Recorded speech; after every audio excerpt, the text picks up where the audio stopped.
오늘 성경 말씀은 구약 성경 다니엘서 3장 13절에서 18절 말씀을 이제 우리 한 목소리로 같이 읽도록 하겠습니다. 느부갓네살 왕이 노하고 분하여 사드락과 메삭과 아벳느고를 끌어오라 명하매 드디어 그 사람들을 왕의 앞으로 끌어온지라. 느부갓네살이 그들에게 물어 가로되 사드락 메삭 아벳느고야 너희가 내 신을 섬기지 아니하며 내가 세운 금신상에 절하지 아니하니 짐짓 그리하였느냐? 이제라도 너희가 예비하였다가 언제든지 나팔과 피리와 수금과 사명금과 양금과 생황과 및 모든 악기 소리를 듣거든 내가 만든 신상 앞에 엎드려 절하면 좋거니와 너희가 만일 절하지 아니하면 즉시 너희를 극렬히 타는 풀무 가운데 던져 넣을 것이니 능히 너희를 내 손에서 건져낼 신이 어떤 신이겠느냐? 사드락과 메삭과 아벳느고가 왕에게 대답하여 가로되 느부갓네살이여 우리가 이 일에 대하여 왕에게 대답할 필요가 없나이다. 만일 그럴 것 같으면 왕이여 우리가 섬기는 우리 하나님이 우리를 극렬히 타는 풀무 가운데서 능히 건져내시겠고 왕의 손에서도 건져내시리이다. 그리 아니하실지라도 왕이여 우리가 왕의 신들을 섬기지도 아니하고 왕의 세우신 금신상에게 절하지도 아니할 줄을 아옵소서. 아멘. 우리 옆에 분들과 한번 사랑 인사를 한번 나누시기 바랍니다. 해피 땡스기빙. 오늘 이 시간은 추수감사주의를 맞이해서 허락하신 본문의 말씀을 중심으로 그리 아니하실지라도 감사합니다라는 제목으로 함께 은혜를 나누고자 합니다. 우리 모두가 잘 알고 있는 대로 추수감사절이 영어로 땡스기빙입니다. 땡스기빙 데이. 번역하면 당연히 감사를 드리는 날이 되겠죠. 그러면 우리가 왜 감사를 해야 할까? 이 부분에 대해서 몇 가지를 말씀을 드린다면 첫 번째는요, 감사라고 하나님이 명령하셨어요. 시편 136편 1절에 여호와께 감사하라. 그는 선하시며 그 인자하심이 영원하미로다. 여호와께 감사하라. 그러니까 하나님께서 우리를 향해서 감사하라고 명하셨어요. 그러니까 감사는 선택이 아니라 필수이고 의무입니다. 둘째로 우리가 감사해야 하는 이유는 우리가 감사할 때 하나님께서 영광을 받으신다는 거예요. 시편 50편 23절 말씀 감사로 제사를 드리는 자가 나를 영화롭게 하나니 분명 우리는 하나님의 영광을 위해 창조된 창조물입니다. 그러니까 당연히 하나님의 영광을 위해서 살아드려야 되는데 하나님께서는 감사를 통해서 영광을 받으신다고 분명히 말씀해 주셨으니까 하나님 앞에 영광을 올려드리기 위해서 우리가 해야 될 일이 있다면 감사하는 것이다. 더 나아가서 우리가 감사를 해야 되는 이유가 있습니다. 우리가 하나님 앞에 감사를 드릴 때 하나님께서는 영광만 받으실 뿐만 아니라 우리에게 필요한 그 어떤 부분에서의 구원을 허락해 주신다는 거예요. 조금 전에 읽어드렸던 시편 50편 23절 말씀 감사로 제사를 드리는 자가 나를 영화롭게 하나니 그 행위를 옳게 하는 자에게 하나님의 구원을 보이리라. 여러분 감사는 하나님의 명령하신 일이죠. 또 하나님께서 영광을 받으셔요. 더 나아가서 우리에게 필요한 구원의 문제들을 다 허락해 주신다는 것입니다. 우리는 당연히 감사해야 돼요. 사도 바울은 우리를 향해서 범사에도 감사하라고 이렇게까지 얘기했단 말입니다. 그렇다면 우리는 그저 어떤 상황 속에서도 하나님 앞에 감사를 드리고 있는가 우리가 한번 생각해 볼 필요가 있죠. 감사라고 하는 것은 하나님 명령에 대한 순종이니까. 그럼에도 우리가 감사하지 못하는 이유가 무엇일까?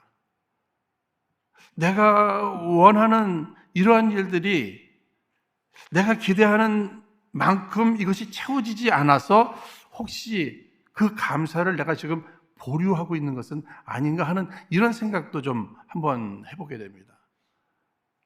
당연히 감사해야 되는데 감사하라고 했으니까 왜 우리가 감사하지 못하지? 내가 기대하는 이러한 일들이 기대하는 만큼 채워지지 못해서 지금 내가 감사를 못하고 있는 건가? 아니, 그것이 채워질 때까지 보류하면서 기다리고 있단 말인가? 이런 것들을 한번 생각하게 됩니다. 그런데 여러분 놀라운 것은요, 감사하는 사람들이 행복해요. 그래서 이 감사하는 마음은 천국이고 불평하는 마음은 지옥이다 하는 이런 얘기가 있지 않습니까? 감사하는 사람이 행복해요. 그렇다면 우리는 감사를 배워야 됩니다. 감사를 훈련해야 돼요. 정말 인생을 살면서 행복하게 살고 싶잖아요. 그 비밀이 감사에 있다. 그러면 감사하는 이 부분을 훈련하는 거죠. 내 사랑하는 자녀들, 그들이 이 세상을 살면서 행복하게 살기를 원합니다. 그렇다면 여러분 감사를 가르치십시오. 아이들이 뭐 학교를 갔다 오든지 교회를 갔다 오든지 아니면 뭐 직장을 갔다 오든지 뭐 이렇게 하는 얘기들이 있잖아요. 그런 걸 이렇게 들어보면 감사해요.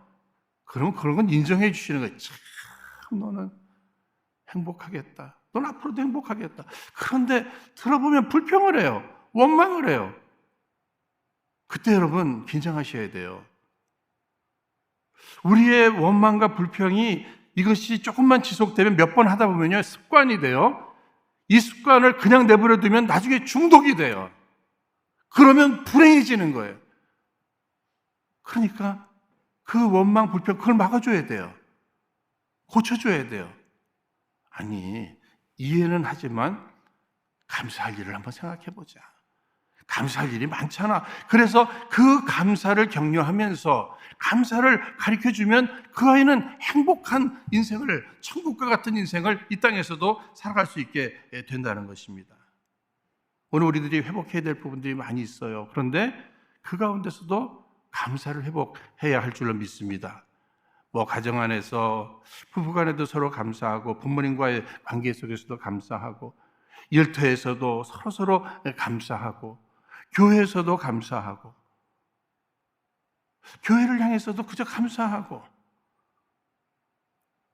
우리 안에 잃어버린 것들 회복해야 될 거 뭐 크레딧도 회복해야 되겠고 뭐 잃어버린 건강, 돈 이런 것들이 회복돼야 될 것들 많이 있어요. 그런데 그 가운데서도 이 감사를 회복하는 이 부분을 우리가 소홀히 할 수 있단 말이에요. 그래서 이런 땡스기빙 데이 같은 이런 날을 통해서 이런 주일을 통해서 잃어버린 감사를 회복시켜 주시려고 하는 이러한 하나님의 그 마음 이런 것들을 우리가 한번 생각해 봐야 할 것입니다.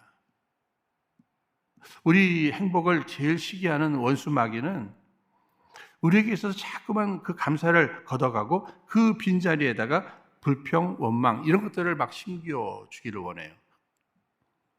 사람이 불평하고 원망하다 보면요 무너집니다.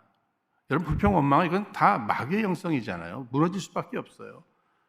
그럼 혼자만 무너지는가? 아니에요. 가정이 무너집니다. 가정이 무너지면 교회도 이 사회도 다 무너지게 돼 있단 말이에요. 그러니까 오늘 내가 감사를 회복하는 것, 나의 감사가 우리의 가정이나 교회나 우리 사회, 아니 하나님의 영광까지 관련이 되지 않습니까? 특히 하나님의 영광을 위해서 창조된 피조물을, 아니 우리는 재창조됐잖아요. 구속함을 받은 하나님의 백성들입니다. 마땅히 하나님 앞에 감사할 내용들이 우리에게는 가득하단 말이죠. 여러분 첫 번째 추수감사절이 되는 청교도들이 지킨 이 추수감사절, 참 어려운 환경 속에서 그들은 7가지 감사의 내용을 하나님 앞에 올려드렸다. 그 내용들은요 다 어려운 형편 속에서 힘든 상황 속에서 하나님 앞에 감사한 내용들이었단 말이에요. 그렇다면 오늘 뭐 동일한 내용은 아니겠지만 우리도 마찬가지 아니에요? 아직도 여러분들이 마스크 쓰시고 요즘도 뭐 양성 반응 나왔다 그래서 교회 못 나오시겠다 하는 분들이 계속 생겨요. 이러한 상황 속에서 우리 추수감사주의를 지키고 있단 말입니다. 경제적으로 어려움이 많이 있습니다.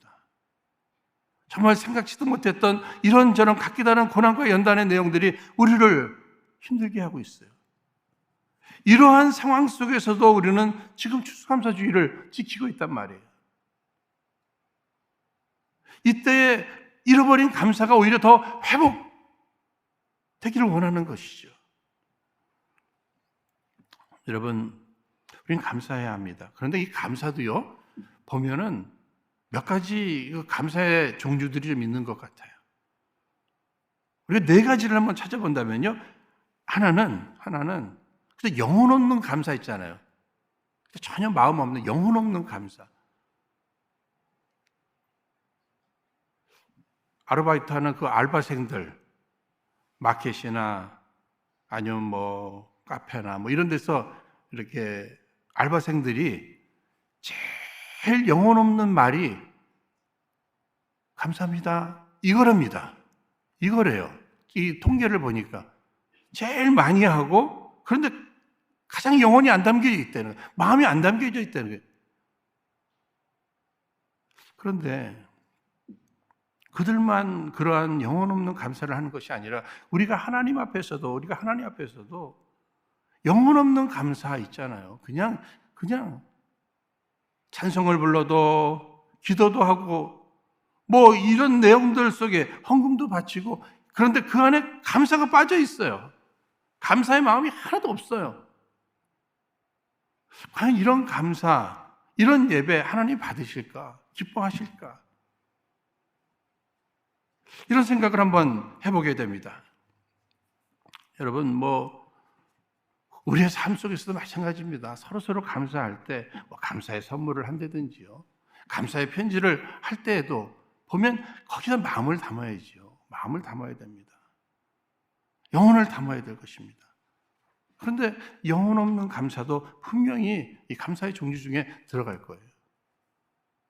두 번째는요, 은혜를 받고도 전혀 감사하지 못하는 이러한 모습도 또 우리가 보게 됩니다. 사무엘이라고 하는 한 변호사가 있었습니다. 이 사람은 사형수들을 돈 받지 않고 무기수로 이렇게 감형시키는 이 일에 헌신했어요. 그러다 보니까 자기가 한 78명 정도를, 사형으로 죽을 사람들을 무기수로 이렇게 하는 일에 자기가 했다는 거예요. 그런데 그 78명 사람들 가운데 그들을 통해서 전혀 듣지 못한 두 단어가 있대요. 그것이 땡큐라는 단어예요. 저들이 감사를 못 느껴서 그런 건지, 감사라고 하는 단어 자체를 모르는 건지 자기는 한 번도 못 들어봤대요. 조금은 섭섭한 표현이 되잖아요. 그렇죠?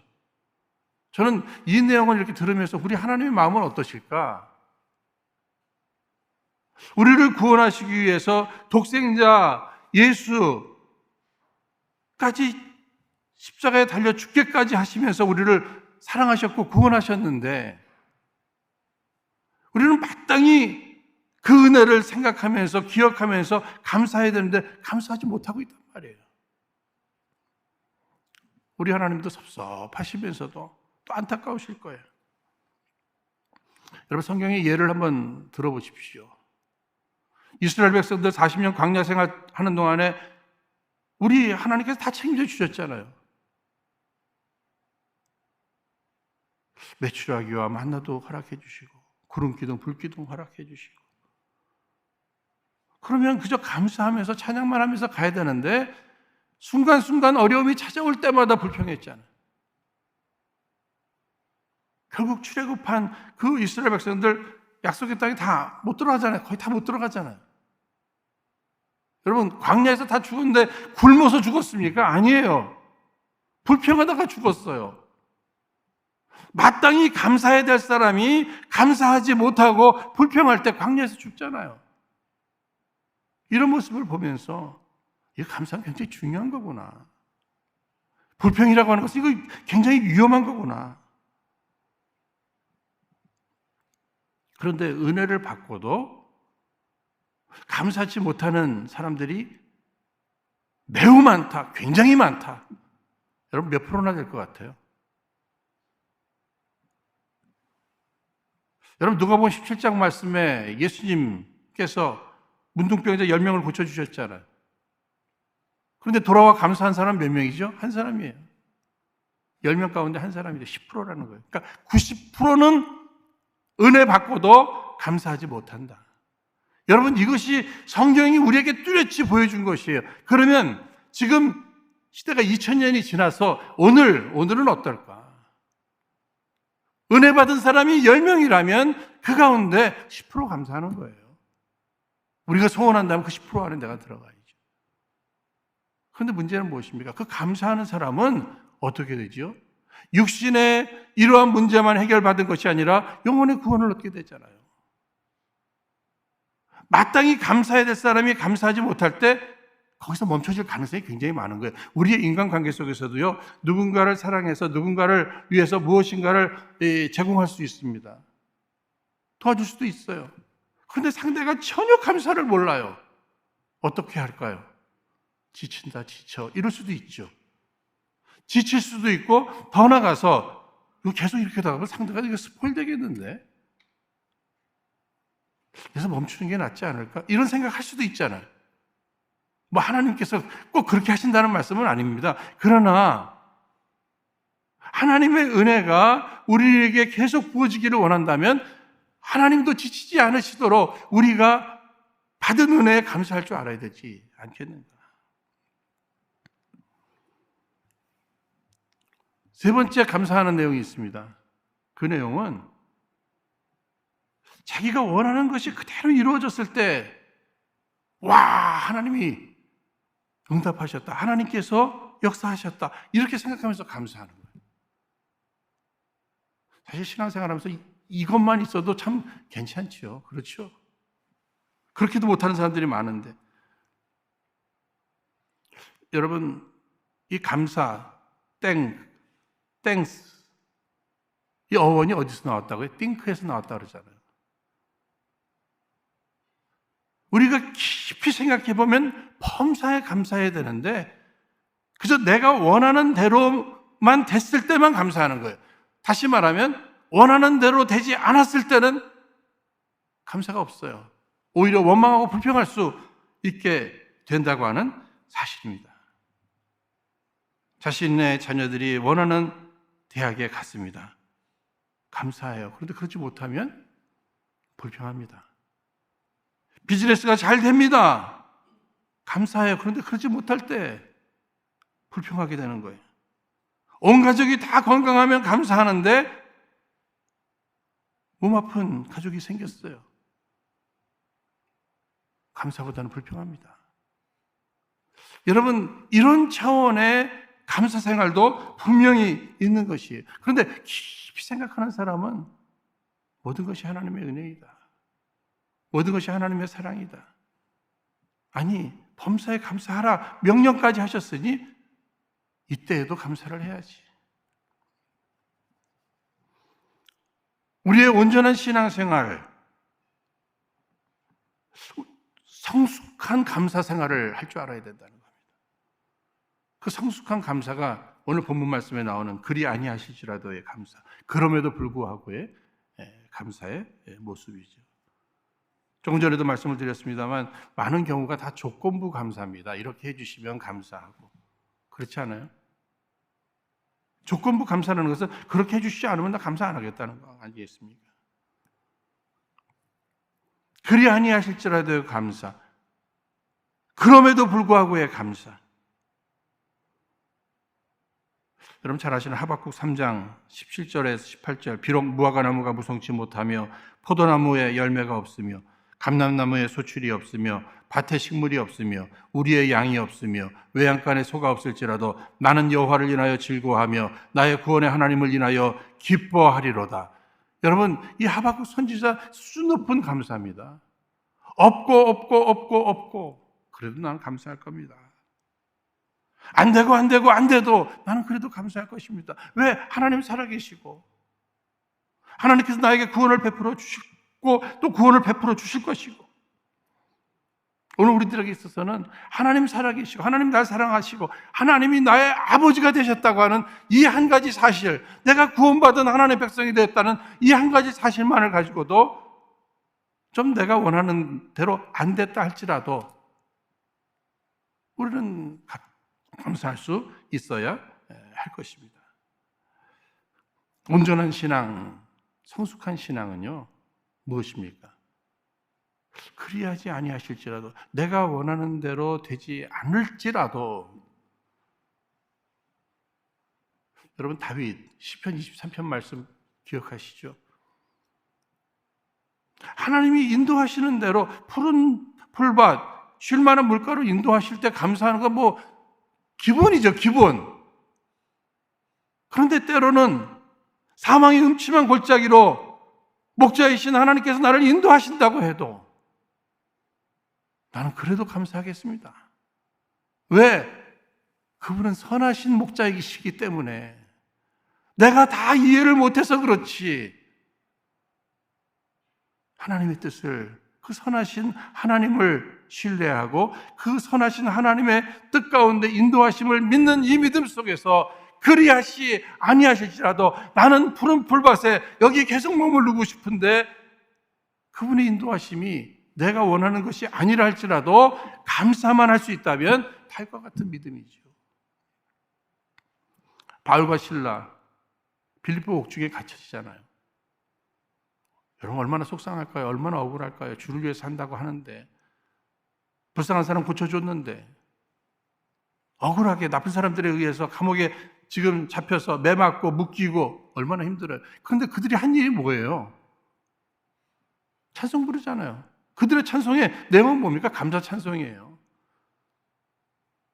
죄 가운데 태어나서 죄짓고 또 죄짓고 죄짓다가 지옥불에 던져질 나였는데, 예수 믿는 사람들을 핍박하면서 저주받을 나였는데,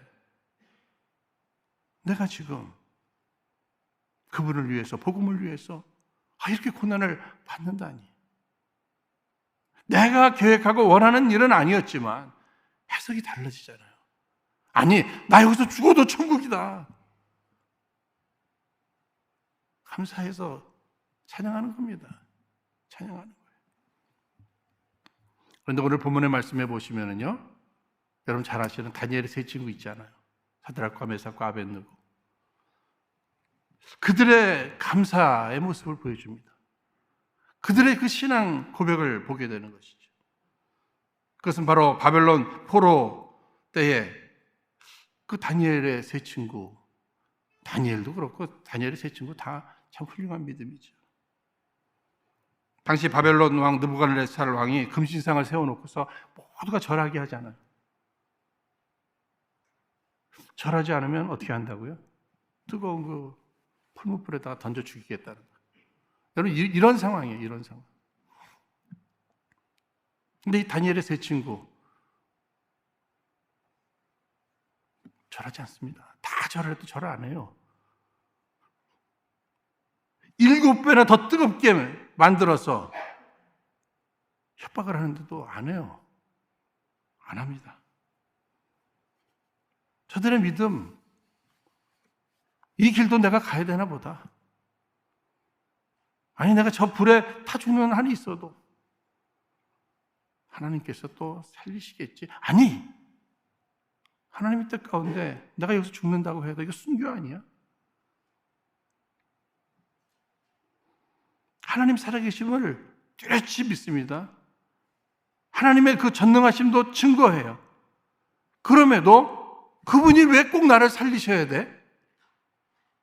이러한 상황 속에서 그분의 뜻이 어디에 있는지 우리는 알지 못하기 때문에 그리 아니하실지라도. 여러분, 우리 하나님께서 이 믿음을 보시고 얼마나 기뻐하셨을까요? 우리의 믿음이 하나님이 기뻐하실 만한 이러한 믿음이 되기 위해서 오늘 우리의 감사의 내용도 한번 생각해 봐야 할 것입니다. 다니엘의 세 친구는요, 그리 아니하실지라도 하나님 앞에 감사했어요. 근데 우리의 기도는 뭐죠? 그리 되면 아니 되옵나이다잖아요. 절대로 아니 되옵나이다. 꼭 그렇게 돼야 됩니다. 우리 그거 아니에요, 우리는? 그러니까 우리하고는 차원이 다르다니까요. 차원이 달라요. 우리의 문제는요, 신앙생활 속에서 신앙생활은 하나님과 나와의 관계예요. 그런데 우리는 하나님을 내 꿈, 내 뜻, 내 목적을 이뤄내는 도구화할 때가 많이 있단 말이에요. 내가 이거 하고 싶어요. 나 이거 꼭 이렇게 됐으면 좋겠어요. 근데 내 힘으로 안 되니까 하나님의 능력을 끌어다가 이거 해달라는 거. 그래서 이거 해주시면 감사. 안 해주시면 불평. 과연 이것이 진정한 기독교일까? 아닙니다. 철저히 하나님의 주권을 신뢰하고 그분의 사랑을 신뢰하고 그분의 뜻에 맡기는, 그래서 그리 아니하실지라도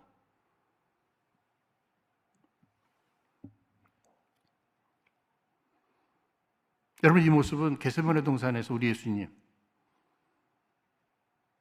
기도하실 때 내 뜻대로 마옵시고 아버지 뜻대로 되기를 원하나이다. 오히려 자신의 뜻을 부인하고 아버지의 뜻, 하나님의 뜻이 이루어지기를 원하는 거예요. 지금 다니엘의 세 친구 그렇잖아요. 하나님의 말씀, 하나님의 뜻은 무엇이에요? 우상에게 절 안 하는 것이다. 근데 그 일로 인해서 내가 죽을 수도 있다. 죽으면 죽지 뭐. 얼마나 단순해. 그럼에도 쉬운 일이 아니잖아요. 너무 어려운 일이잖아요. 저도 이 한 주간에 성도들의 그 기도의 제목들, 뭐 저를 위해서도 우리 자녀들을 위해서 기도하지만 성도들의 기도의 제목들을 놓고 그냥 기도합니다. 이렇게 하게 해달라고. 거의 다 뭐 자녀들을 위한 일들이 많이 있잖아요. 그러면 뭐 이런 말씀을 또 읽고 묵상하니까 주님 꼭 이렇게 해주십시오. 그러나 그리 아니하실지라도 불평과 원망하기보다는 감사하게 해 주옵소서. 이렇게 기도해요. 그런데 여러분들 잘 아시는 대로 우리 교회 암 환자들, 투병하시는 분들 수술 놓고 그분들을 위해서 기도하는데 그리 아니하실지라도 힘든데요. 못하겠던데요. 주님 얼마나 아프겠습니까? 얼마나 힘들겠습니까? 얼마나 고통스럽겠습니까? 주님 고쳐 주옵소서, 살려 주옵소서, 회복시켜 주옵소서, 다시 사용하여 주옵소서. 이 기도를 한 후에 다른 내용들은 그리 아니하실지라도. 그런데 우리 환자들이, 고통받는 성도들, 환자들, 그 회복을 위해서 기도할 때는 제가 그런 기도를 못하겠어요. 그리 아니하실지라도 주님 그렇게 되면 안 돼요. 살려주셔야 돼요. 꼭 살려주셔야 돼요. 여러분, 이런 목사 잘하는 겁니까? 못하는 겁니까? 문제가 많죠. 어쨌든 저는 거기까지밖에 못했어요. 그런데 이 사드락과 메삭과 아벤느고는 남의 문제도 아니에요. 자기들 문제예요. 자기가 지금 불구덩이에 들어가는 거예요. 7배나 더 뜨거워요. 그럼에도 기도 좀 해보고요. 좀 생각 좀 해보고요. 며칠만 좀 짬을 주시죠. 이거 없어요. 그리 아니하실지라도. 도대체 이 믿음이 어떻게 생긴 거죠? 언제 이런 믿음이 생겨요? 젊은 사람들이잖아요. 저는 여기서 또 한 번 생각했어요. 젊을 때, 아니 어릴 적에 신앙 훈련이 얼마나 중요한가. 이방 땅에 포로로 잡혀와서 10년이 넘어도 그 변함없는 그 믿음, 그 신앙 언제 심겨졌는가. 어릴 적에. 오늘 우리들의 현실은 뭐예요? 젊은이들이 다 교회를 떠난다. 특히 대학만 가면 떠난다. 생각나는 일이, 저희 큰애도 대학을 갔을 때 그 주일은 꼭 지켜야 된다. 친구들 다 데리고 또 교회 가는 거. 그거 막 강조했더니 어느 날은 저한테 이런 얘기를 해요. 아빠, 딴 애들은 놔두고 일단 나도 가기가 쉽지 않은데 밤새 아이들하고 시간 보내는 것도 있겠지만 프로젝트도 하고 하고 그래도 가야지. 그랬더니 하는 얘기 가운데 하나가 이겁니다. 그런데 아빠, 주일날 교회 안 나가는 친구들, 아니, 예수도 안 믿는 친구들이 나보다 공부 더 잘해. 더 잘 나가. 이런 얘기를 할 때 뭐라고 얘기해 줘야 돼요? 신앙생활이 뭔지를 가르쳐 줘야죠. 공부 잘하는 게 신앙생활 잘하는 게 아니에요. 그게 목적이 아니에요. 사회 속에서 잘 나가는 게 그것이 목적은 아니란 말이에요. 여러분, 그런 건 다 도구예요. 진정한 목적은 무엇입니까? 하나님과 나와의 관계이고 하나님의 뜻이 나를 통해서 이루어지는데 내가 성공하고 내가 공부 잘하는 것이 그런데 사용될 때 그것이 잘 사는 인생이고 그것이 성공이죠. 그래서 주일은 지켜야 되는 거고 그래서 신앙생활을 해야 되는 거야. 공부 좀 못해도 오케이. 잘 못 나가도 괜찮아. 마침내 하나님께서 필요한 때 사용하실 거야. 사랑하는 여러분, 오늘 이 다니엘서 내용들을 여러분 잘 아시잖아요. 많은 사람들이 얘기합니다. 진정한 성자가 누구인가? 금식하는 사람이든지 구제하는 사람들이 그런 얘기를 많이 합니다만 저는 감사하는 사람. 가장 멋진 신앙인, 가장 아름다운 신앙인, 어떤 모습일까? 감사하는 사람. 특별히 지금 병들어 있고 여전히 마음에 안 드는 사람과 함께 있어야 하고 자녀들은 지질이 말을 안 듣고 정말 많은 돈을 투자했고 기대했던 그 비즈니스가 어려워지는 이러한 상황 속에서도 그 가운데 하나님의 뜻, 하나님의 사랑을 신뢰하면서 감사할 줄 아는 이런 사람들이 멋진 신앙인들 아니에요. 여러분, 지금 다니엘의 세 친구를 얘기하는데 다니엘은 어떻죠? 다니엘. 사자굴에 들어갈지언정 하나님 앞에 하루에 3번씩 예루살렘을 향해 창문을 열고 기도하는 이 부분을 놓치지 않잖아요. 그렇죠? 그런데 저는 그 말씀을 묵상하면서 제일로 감동받는 부분이 무엇이냐면요. 많은 사람들을 이렇게 넘어뜨릴 때 방법이 뭐죠?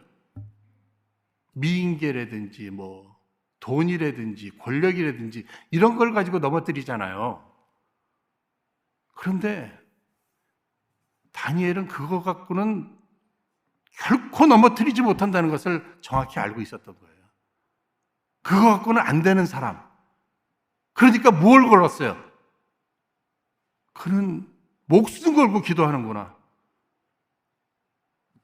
기도하면 사자굴에 집어넣는다. 이거 건 거예요.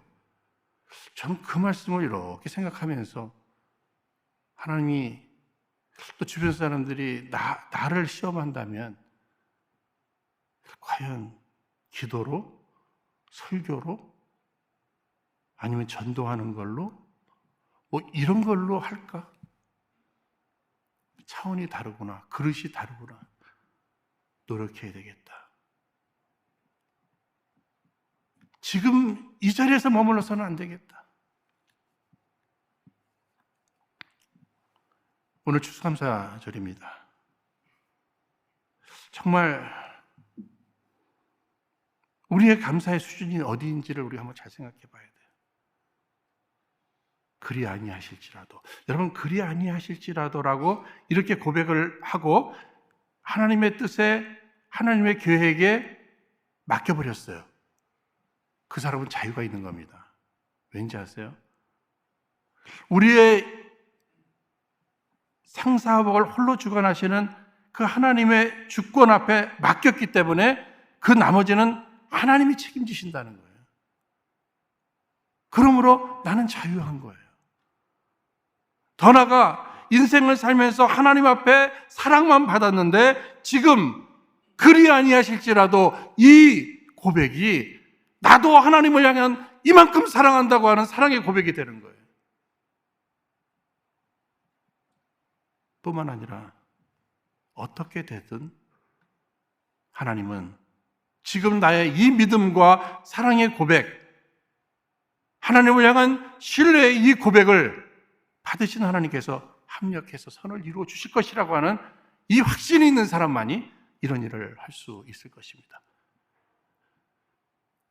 인생을 되돌아보면 내가 원하는 대로만 되는 게 아니에요. 전 제 자신에 대해서 누구보다 제가 잘 알잖아요. 어린 시절에 친척 집에 가서 세배하고 오라고 해도 그게 대단한 일이라고, 부끄러운 일이라고, 그것도 못하고 그 집 앞에 서 있다가 돌아와서 집에서 야단 맞고 그러던 인생이기 때문에, 그런 인생이 무슨 목사가 된다든지 담임 목회를 한다든지 특히 임의 목회를 한다든지 이런 부르심이 있을 때 쉽게 대답할 수 있겠어요? 어릴 적부터 그런 일만큼은 내게 찾아오지를 않기를, 신앙생활도 그렇게 마음먹고, 그런데 그런 게 말씀을 통해서, 환경을 통해서 찾아왔을 때 어떻게 해야죠? 내 뜻대로 마옵시고 아버지 뜻대로 되기를 원하나이다. 그냥 배운 말씀들이 있잖아요. 그리 아니하실지라도. 그런데 놀라운 것은요, 하나님이 함께 하셨다는 거예요. 다니엘의 세 친구가 풀무불에 들어갔어요. 여러분, 아주 훌륭한 믿음의 고백을 갖고 있고 해도 풀무불에 들어갈 수 있어요. 고난의 현장에 들어갈 수 있어요.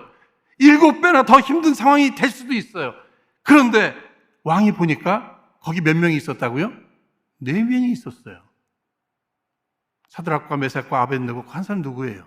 성경학자들은 예수님께서 이 땅에 육신으로 오시기 전에 천사의 모습으로 계셨다. 저는 다니엘서를 통해서 다니엘의 세 친구가 죽음의 자리에서 건짐을 받았다, 그가 더 높은 자리에 올라갔다, 이것이 기적이 아니라 그 어려움 속에서도 하나님이, 예수님이 함께 하셨다고 하는 이 사실을 우리가 마음속에 담기를 원하는 것입니다. 사랑하는 여러분, 여러분들이 원치 아니하는, 어쩌면 7배나 더 뜨겁게 느껴질 그 고난의 현장 속에 우리가 던져질 수 있습니다. 그때에도 주님이 함께 하시면 꼭 믿으시기를 바랍니다. 주의 뜻이 이루어지는 것이라고 하나님의 주권과 사랑을 신뢰하면서 나도 주님을 향한 최고의 사랑의 고백이 무엇일까? 감사의 고백이 무엇일까? 그리하니 하실지라도 하나님 감사합니다. 주 앞에 온전한 성숙한 감사를 통해 영광 올려드리고 더불어서 허락하시는 최고의 행복을 누리시기를, 자유를 누리시기를 주의 이름으로 축원드립니다. 이 시간 허락하신 말씀 붙들고 함께 합심해서 기도하겠습니다. 거룩하신 하나님 아버지, 하나님께서 나의 아버지가 되어주시고 늘 우리와 함께 해주시오니 참으로 감사를 드립니다. 특별히 오늘 추수감사주일 주 앞에 예배하는 우리 모두 그리 아니하실지라도의 신앙으로 우리를 성숙시켜 주옵소서. 그리고 그리 아니하실지라도의 감사 생활을 통해 하나님을 향한 사랑의 고백과 함께 하나님의 영광과 더불어서 저희들 참 자유를 누리며 행복한 신앙생활을 하게 하여 주옵소서. 주님, 지금까지 살아온 그 모든 것이 다 하나님의 은혜인 줄로 믿습니다. 모든 것이 합력하여 선을 이루어 주옵소서. 다시 한번 모든 것 감사를 드리오며 우리에게 가장 귀한 감사의 내용이 되시는 참으로 귀하신 예수님 이름으로 기도하옵나이다. 아멘.